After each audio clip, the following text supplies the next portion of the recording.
Hi, I'm Rob Landolfi, Associate Director of Culinary Development here at the University of Connecticut. Today what I'm going to be doing is we're actually going to be preparing 3 different dishes, some vegetarian, some vegan.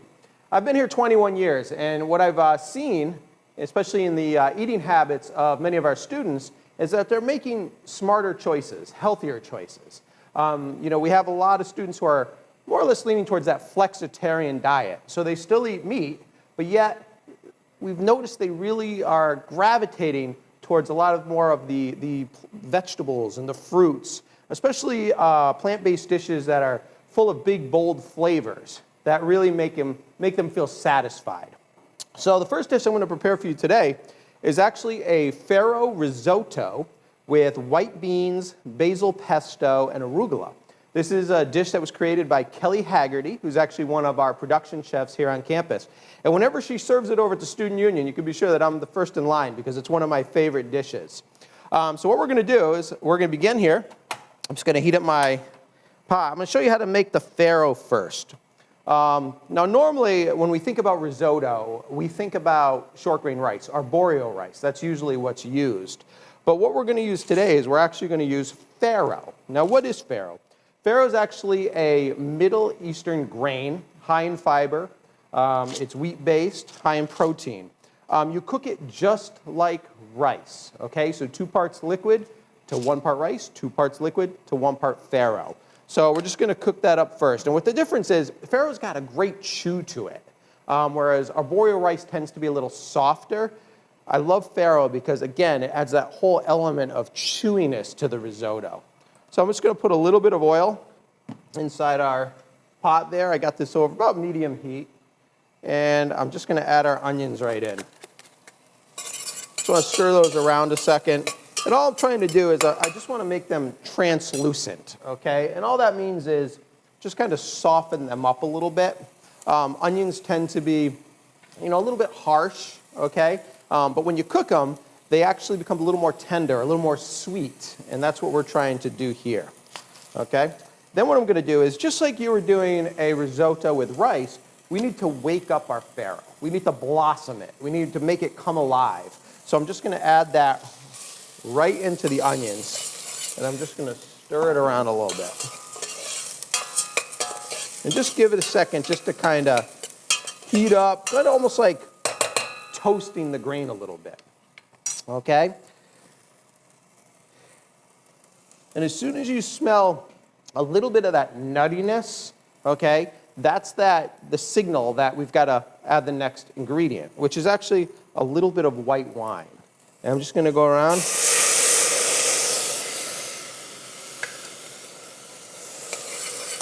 going to deglaze out with a little bit of white wine. Stir it around a little bit. And then what I'm going to do is I'm going to add some vegetable stock, okay? If you're not vegetarian, and let's say you were going to serve this with maybe a grilled chicken thigh on top of it or something like that, feel free to use chicken stock. I'm just going to add that right in. Now at this point, it's just like we were cooking rice, okay?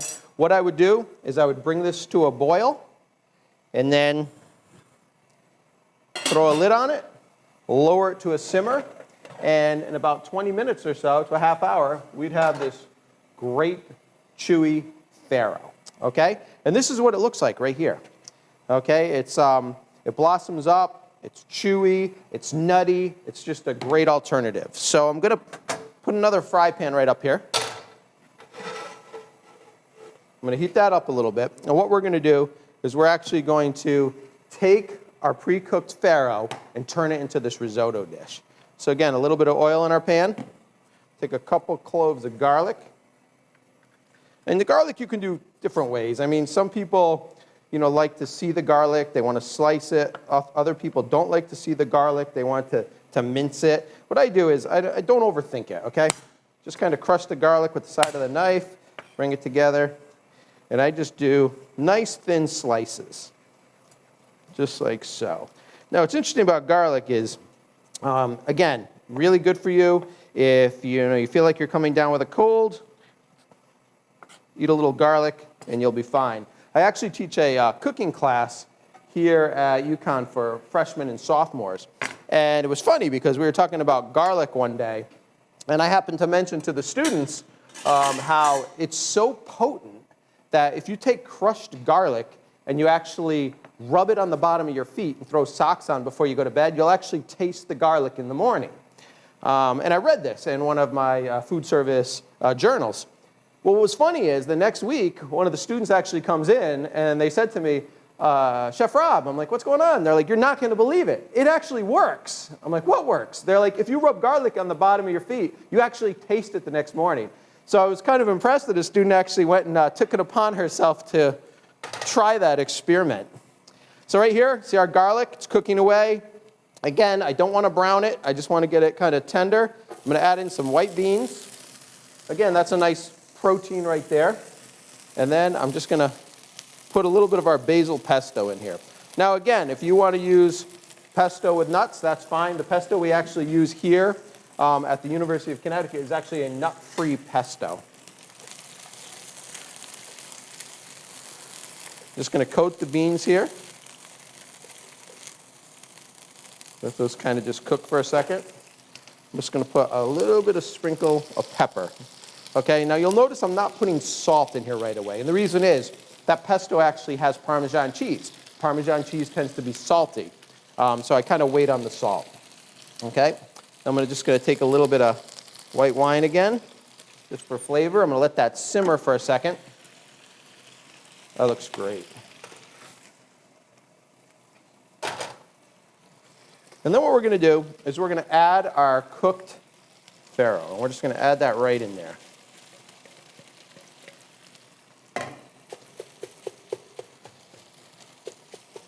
Chop it up, and I'm just going to coat this. Now what's nice about the farro is you can actually cook it ahead of time and actually store it in your refrigerator. Okay? And then what happens is, you come home from work or school or whatever, and you can actually just throw together a dish with it. You don't even have to make it into a risotto if you don't want to. It goes great if you want to just microwave it, or put a vinaigrette on it and eat it cold, put it on top of a salad. It's very versatile. Okay, that looks good. So as you can see all that nice pesto, the green specks in there, the white beans. I mean, if you could smell it, it smells absolutely, you can smell the garlic coming off of it. It looks really, really good.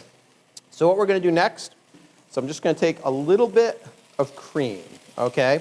Not a lot, just a little bit. And I'm just going to go right around. This is just going to add a little bit of richness to the dish. I'm just going to stir that in there. Now, if you didn't have any cream, you could use whole milk. Half and half would even work. Doesn't matter. That looks good. Then what we're going to do is we're actually going to add in some roasted red peppers, okay? And you have a choice. You can go out and you can buy yourself some red bell peppers. You can do them in the oven or on the grill and then, peel off the skin, etc. Or you could just use the red deli peppers. They work just as well, all right? And again, all I did was put a rough chop on them. I'm just going to put some of these in there.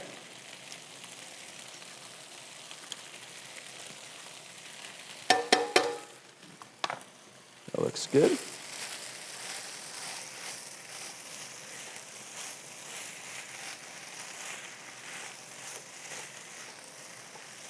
Now, if you look at, you notice I put the beans in here, and I just used a white cannellini bean.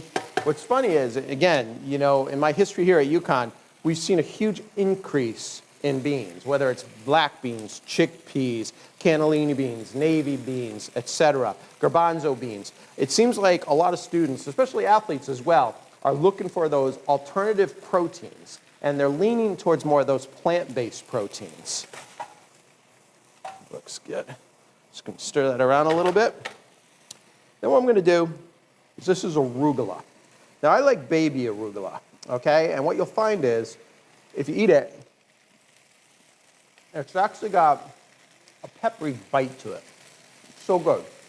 So that little peppery bite with the greens is a great addition to this dish. Okay, so what I'm going to do is I'm just going to sprinkle some of this arugula in there. And what it'll do is it'll just wilt down.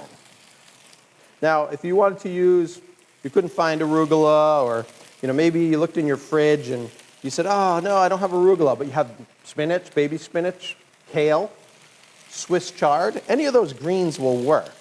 Don't stress out about it. All right, and all we're going to do is I'm just going to wilt down this arugula in there.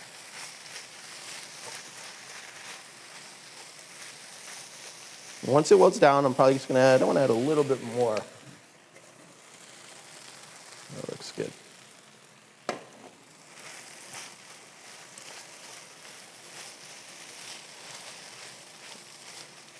Oh yeah, that's perfect. All right. Let that sit there and cook a second. Now what I want to do is I want to finish this off. I want to add another layer of flavor here. So I'm just going to take a lemon, just a little bit of lemon zest, right over the top.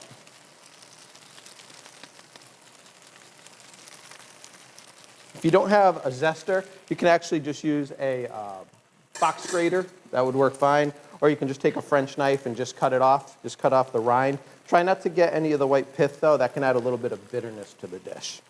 That looks good. Okay? So what we're going to do now is I just want to do, this is the best part of my job right here. Okay? We just got to flavor this up. So we're going to try it out.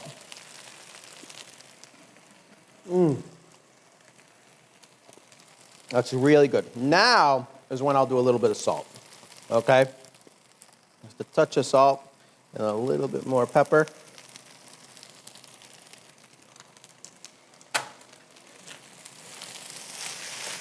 Oh, yeah. And again, I always tell my chefs, the key is always taste your food. Nothing goes out on the line. We don't serve it to the students until you taste it. I have chefs sometimes say to me, yeah, but I've been working here for 30 years. I've made it 1,000 times. Doesn't matter. An ingredient can always be off a little bit, so you want to make sure you always adjust your flavors at the end. That's amazing. So good. All right. We'll put our plate up there.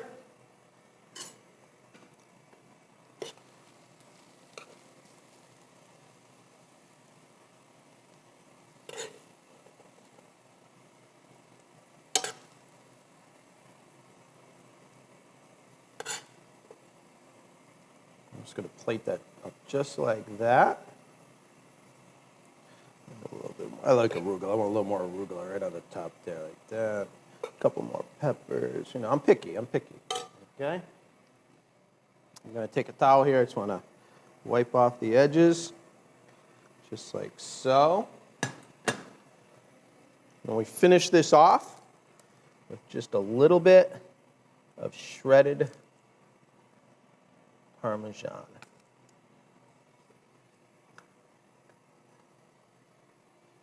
And there it is. That is our, again, farro risotto, white beans, basil pesto, a little bit of arugula. Absolutely delicious.